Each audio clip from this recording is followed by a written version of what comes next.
PSC positive പോയിന്റിൻ്റെ പുതിയൊരു വീഡിയോയിലേക്ക് എല്ലാവർക്കും സ്വാഗതം. ജൂനിയർ കോപ്പറേറ്റീവ് ഇൻസ്പെക്ടർ എക്സാമിനും കേരള ബാങ്ക് ക്ലർക്ക് എക്സാമിനും വേണ്ടി ഈ ഒരു വീഡിയോയിൽ ഉൾപ്പെടുത്തിയിരിക്കുന്നത് കോർപ്പറേഷനിലെ 4ാമത്തെ മൊഡ്യൂളിൽ നിന്നുള്ള റിവിഷൻ ക്വസ്റ്റ്യൻസ് ആണ്. വീഡിയോയിലേക്ക് പോകുന്നതിന് മുൻപേ ചാനൽ ആദ്യമായി കാണുന്നവരാണെങ്കിൽ ഒന്ന് സബ്സ്ക്രൈബ് ചെയ്യുക. വീഡിയോയെക്കുറിച്ചുള്ള അഭിപ്രായങ്ങളും നിർദ്ദേശങ്ങളും കമൻറ്റ് ചെയ്യുക. ഒന്നാമത്തെ ചോദ്യം, Kisan Seva fund was formed by dash for the benefit of farmers. Kisan Seva fund was formed by dash for the benefit of farmers. ഉത്തരം ഇഫ്കോ. ഇഫ്കോ ഫോം ചെയ്ത ഇഫ്കോയുടെ ഒരു പ്രോജക്റ്റാണ് കിസാൻ സേവാ ഫണ്ട്. അതുപോലെ ഇന്ത്യൻ ഫാം ഫോറസ്ട്രി ഡെവലപ്മെൻറ്റ് കോപ്പറേറ്റീവ്സും ഇഫ്കോയുടെ ഒരു പ്രോജക്റ്റ് തന്നെയാണ്. കിസാൻ സേവാ ഫണ്ടും ഇന്ത്യൻ ഫാം ഫോറസ്ട്രി ഡെവലപ്മെൻറ്റ് കോപ്പറേറ്റീവ്സും ഇഫ്കോയുടെ പ്രോജക്റ്റുകളാണ്. IFFCO means Indian farmers fertiliser cooperative limited. IFFCO means Indian farmers fertiliser cooperative limited. IFFCO നിലവിൽ വന്നത് 1967 നവംബർ 3-നാണ്. ഹെഡ്ക്വാർട്ടേഴ്സ് ന്യൂഡൽഹി. രണ്ടാമത്തെ ചോദ്യം, first fertiliser plant of IFFCO was at. First fertiliser plant of IFFCO was at. ഉത്തരം കലോൾ. ഇഫ്കോയുടെ ഫസ്റ്റ് ഫെർട്ടിലൈസർ പ്ലാന്റ് വന്നത് കലോൾ എന്ന സ്ഥലത്താണ്. സെക്കൻഡ് ഫാക്ടറി വന്നത് ഗുജറാത്തിലെ കാൺലയിലാണ്.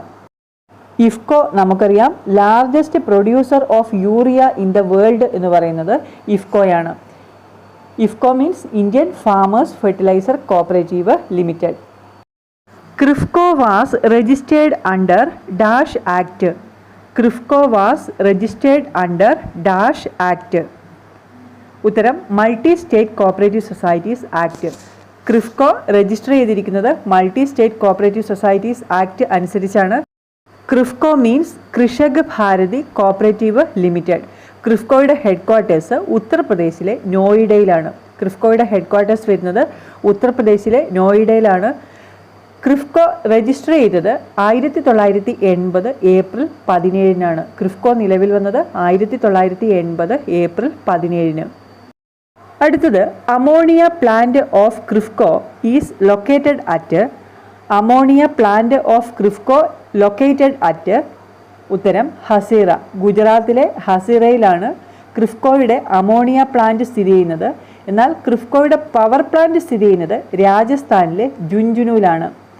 ക്രിഫ്കോയുടെ ബയോ ഫെർട്ടിലൈസർ പ്ലാന്റ് സ്ഥിതി ചെയ്യുന്നത് മഹാരാഷ്ട്രയിലെ ലഞ്ചരത്നാഗിരിയിലും ഉത്തർപ്രദേശിലെ വാരണാസിയിലുമാണ്. National cooperative development corporation is a successor of. National cooperative development corporation is a successor of. ഉത്തരം national cooperative development and warehousing board.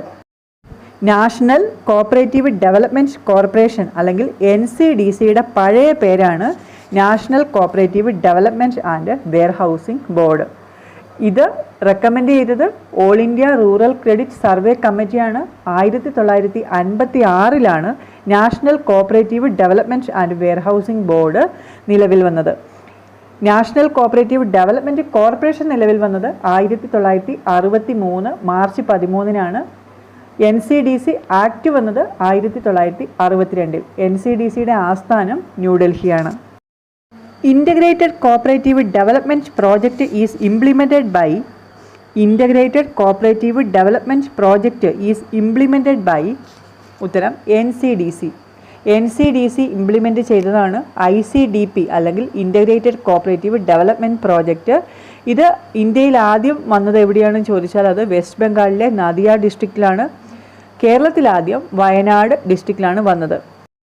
കേരളത്തിൽ 5 ജില്ലകൾക്കാണ് ആദ്യം ICDP integrated cooperative development project വന്നത്. അത് വയനാട്, കോട്ടയം, തൃശ്ശൂർ, തിരുവനന്തപുരം ആൻഡ് പാലക്കാട് ഈ 5 ജില്ലകൾക്കാണ് കേരളത്തിൽ ICDP പ്രോജക്റ്റ് വന്നത്. NCDC ഡയറക്റ്റായി കോപ്പറേറ്റീവ് ഓർഗനൈസേഷന് ഫിനാൻസ് പ്രൊവൈഡ് ചെയ്യുന്നില്ല. സ്റ്റേറ്റ് ഗവൺമെൻറ്റിനാണ് NCDC ഫിനാൻഷ്യൽ അസിസ്റ്റൻസ് പ്രൊവൈഡ് ചെയ്യുന്നത്. അടുത്തത്, general council of NCDC consist of. General council of NCDC consist of. ഉത്തരം 51 മെമ്പേഴ്സ്. NCDCയുടെ സുപ്രീം അതോറിറ്റി ജനറൽ കൗൺസിലാണ്. ജനറൽ കൗൺസിലിൽ 51 അംഗങ്ങളുണ്ട്. NCDCയുടെ ബോർഡ് ഓഫ് മാനേജ്മെൻറ്റിൽ 12 അംഗങ്ങളാണുള്ളത്. NCDCയുടെ ചീഫ് എക്സിക്യൂട്ടീവ് മാനേജിംഗ് ഡയറക്ടറാണ്. ചീഫ് എക്സിക്യൂട്ടീവിനെ അപ്പോയിൻറ്റ് ചെയ്യുന്നത് ഇന്ത്യ ഗവൺമെൻറ്റാണ്. NCDCയുടെ ചീഫ് എക്സിക്യൂട്ടീവ് മാനേജിംഗ് ഡയറക്ടറാണ്. മാനേജിംഗ് ഡയറക്ടറെ അപ്പോയിൻറ്റ് ചെയ്യുന്നത് ഗവൺമെൻറ് ഓഫ് ഇന്ത്യ ആണ്.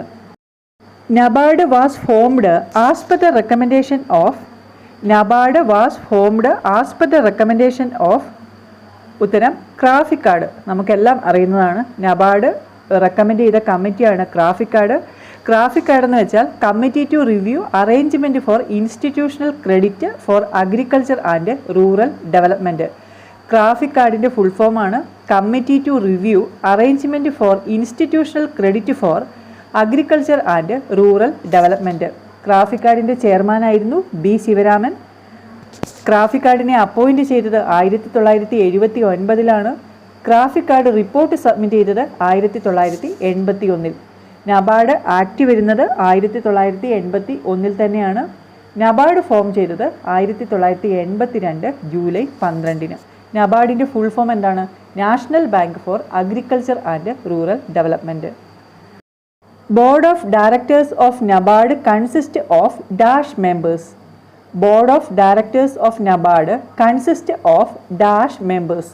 ഉത്തരം 15 മെമ്പേഴ്സ്. നബാർഡിൻ്റെ ബോർഡ് ഓഫ് ഡയറക്ടേഴ്സിൽ 15 അംഗങ്ങളാണുള്ളത്. ഒരു ചെയർമാൻ, ഒരു managing director, 3 directors from RBI, 3 directors from government of India, 2 directors from state government, 2 directors from rural development and 3 directors from banking expert. ഇങ്ങനെ 15 അംഗങ്ങളാണ് നബാർഡിൻ്റെ ബോർഡ് ഓഫ് ഡയറക്ടേഴ്സിൽ ഉള്ളത്. നബാർഡിൻ്റെ ചെയർമാനെ അപ്പോയിൻറ്റ് ചെയ്യുന്നത് government of India, India government ആണ്. Sitting MLAക്കോ MPക്കോ നബാർഡിൻ്റെ ഒരു director ആവാൻ കഴിയുകയില്ല. Sitting MLA or MP cannot become the director of NABARD. HUDCO was established in ഉത്തരം 1970. 1970 ഹഡ്കോ എസ്റ്റാബ്ലിഷ് ചെയ്തത്. Housing and urban development corporation എന്നാണ് ഹഡ്കോയുടെ പൂർണ്ണരൂപം. ഹഡ്കോയുടെ ഹെഡ്ക്വാർട്ടേഴ്സ് ന്യൂഡൽഹിയിലാണ്. ഹഡ്കോയുടെ പബ്ലിക്കേഷനാണ് Jagriti. Jagriti is the publication of ഹഡ്കോ. National housing bank started its functioning from ഉത്തരം 9th July 1988. 1988 July 9 national housing bank അതിൻ്റെ ഫങ്ഷനിങ് സ്റ്റാർട്ട് ചെയ്തത്. നാഷണൽ ഹൗസിംഗ് ബാങ്ക് എസ്റ്റാബ്ലിഷ് ചെയ്തിരിക്കുന്നത് നാഷണൽ ഹൗസിംഗ് ബാങ്ക് ആക്ട് 1987 പ്രകാരമാണ്. Headquarters New Delhi. National housing bank എന്ന് പറയുന്നത് apex institution in the matter of housing finance in India. ഇന്ത്യയിലെ housing finance കൊടുക്കുന്ന apex ഇൻസ്റ്റിറ്റ്യൂഷനാണ് national housing bank. നിലവിൽ വന്നത് 1988 July 9 headquarters New Delhi. National housing ബാങ്കിനെ റെക്കമെൻഡ് ചെയ്ത കമ്മിറ്റിയാണ് രംഗരാജൻ കമ്മിറ്റി. നാഷണൽ ഹൗസിംഗ് ബാങ്കിനെ റെക്കമെൻഡ് ചെയ്ത committee doctor Rangarajan committee. It was established under the national housing bank act 1987 as per the recommendations made by a high level group headed by doctor Rangarajan. Co-founder of NDDB. ഉത്തരം അമൃത പട്ടേൽ. നമുക്കറിയാം NDDBയുടെ founder ആരാണ്? Doctor Varghese കുര്യനാണ്. co-ഫൗണ്ടറാണ് Amrita Patel. NDDB നിലവിൽ വന്നത് 1965. NDDB act വന്നത് 1987. NDDBയുടെ ഫോർമേഷന് വേണ്ടി initiative എടുത്ത ആളാണ് Lal Bahadur Shastri. NDDBയുടെ first chairman ആരായിരുന്നു? അത് Varghese കുര്യനായിരുന്നു. NDDB means national dairy development board. കോർപ്പറേഷനിലെ 4ാമത്തെ മൊഡ്യൂളിൽ നിന്നുള്ള റിവിഷൻ ക്വസ്റ്റ്യൻസ് ആണ് നമ്മൾ ഡിസ്കസ് ചെയ്ത് കഴിഞ്ഞത്. ഈ ഒരു വീഡിയോ നിങ്ങൾക്ക് ഉപകാരപ്രദമായി എങ്കിൽ ലൈക്ക് ചെയ്യുക, കമൻറ്റ് ചെയ്യുക. മറ്റ് പ്രധാനപ്പെട്ട ടോപ്പിക്കുകളുമായി നമുക്ക് അടുത്ത വീഡിയോയിൽ കാണാം.